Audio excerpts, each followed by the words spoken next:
संभल में रविवार को दोबारा जामा मस्जिद के सर्वे के दौरान जमकर बवाल कटा। खूब आगजनी हुई और पुलिस पर पथराव किया गया और इस पूरी घटना में 5 लोगों की जान चली गई है।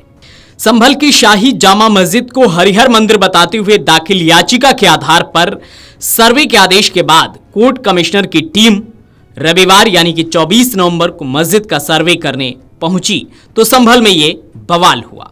ये बवाल इतना बढ़ा कि उग्र भीड़ ने पुलिस पर पथराव किया और वाहनों को भी आग लगाई। इस दौरान भड़की हिंसा में 5 लोगों की जान चली गई है और कई पुलिसकर्मी घायल हैं।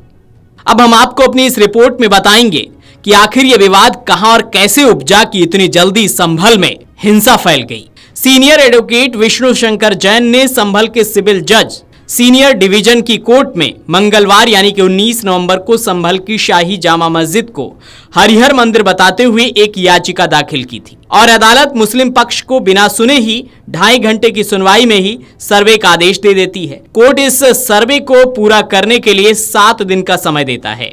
अदालत इस सर्वे के लिए कोर्ट कमिश्नर नियुक्त करती है और उसी दिन 19 नवंबर की शाम को कोर्ट कमिश्नर मस्जिद का सर्वे करने के लिए पहुंच जाती है। इस दौरान स्थानीय लोगों की भीड़ आती है, लेकिन मस्जिद कमेटी के साथ मिलकर सर्वे टीम पहले चरण में वीडियोग्राफी करके रात में ही निकल जाती है। वहीं 22 नवंबर को इस मस्जिद में जुमे की नमाज होती है और पुलिस प्रशासन पहले से ही मुस्तैद रहता है।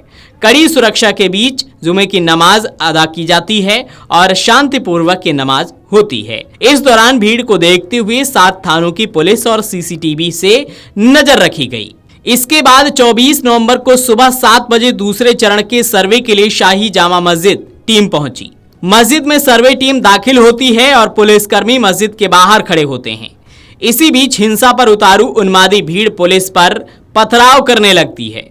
इस पथराव के बाद पुलिस ने प्रदर्शनकारियों को तितर-बितर करने के लिए आंसू गैस के गोले भी दागे। इस दौरान पथराव इतना हुआ कि इस हिंसा में 5 लोगों की मौत हो गई और कई पुलिसकर्मी भी घायल हो गए। इस बवाल के बीच मस्जिद का सर्वे रुक जाता है और फिर शांति होने पर शुरू होता है। इसके बाद 11 बजे सर्वे टीम अपना काम पूरा करके वहां से निकल जाती है। वहीं हिंसा को देखते हुए प्रशासन ने संभल तहसील में 25 नवंबर को नर्सरी से लेकर 12वीं तक के सभी स्कूल बंद रहने के आदेश दिए और संभल तहसील में इंटरनेट सेवाएं भी बंद कर दी गईं। अब तक पुलिस ने इस हिंसा से जुड़े करीब 25 लोगों को गिरफ्तार किया है। इसके साथ ही बिना इजाजत के किसी भी नेता और संगठन की शहर में एंट्री नहीं होगी। वहीं मुस्लिम पक्ष की तरफ से कई मुस्लिम नेता प्लेस ऑफ वर्शिप एक्ट 1991 का हवाला देते हुए कह रहे हैं कि हम सर्वे के पक्ष में नहीं हैं। सपा के पूर्व सांसद एसटी हसन ने कहा है कि सर्वे का आदेश देना एक्ट का उल्लंघन है और आखिर कब तक हम लोगों को परेशान किया जाएगा। संभल हिंसा पर सपा मुखिया अखिलेश यादव ने एक्स पर लिखा कि संभल में शांति की अपील के साथ ही ये भी अपील है कि कोई भी इंसाफ की उम्मीद न छोड़े। नाइंसाफी का हुक्म ज्यादा दिन नहीं चलता, सरकार बदलेगी और न्याय का युग आएगा। इस तरह से इस पूरे विवाद पर राजनीति भी जारी है।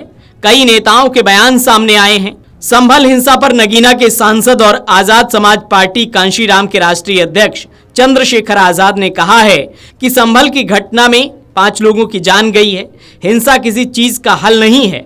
हर हिंसा के पीछे कोई ना कोई कारण होता है, उसे जानना जरूरी है। लगातार किसी धार्मिक स्थल पर बार बार अपना आधिपत्य दिखाने और उसे अपने हिस्से में लेने की कवायद चल रही है जो अच्छी नहीं है। ये पुलिस प्रशासन और सरकार तीनों की विफलता है। तो इस पूरे घटनाक्रम पर राजनीति भी हो रही है, लेकिन ये पूरा घटनाक्रम 19 नवंबर को शुरू हुआ जब संभल के सिविल जज सीनियर डिवीजन की कोर्ट में सीनियर एडवोकेट विष्णु शंकर जैन ने याचिका दाखिल की और उसी दिन उस याचिका पर सुनवाई हुई और उसके बाद 7 दिन के भीतर शाही जामा मस्जिद के सर्वे के आदेश दे दिए गए और उसके बाद पहले दिन का सर्वे तो शांतिपूर्वक संपन्न हो गया।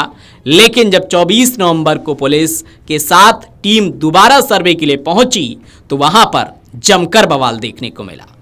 Video desk Amar Ujala dot com. अगर आप ये वीडियो YouTube पर देख रहे हैं तो हमारे चैनल को सब्सक्राइब कर बेल आइकन दबाएं और Facebook पर देख रहे हैं तो हमारे पेज को लाइक करें।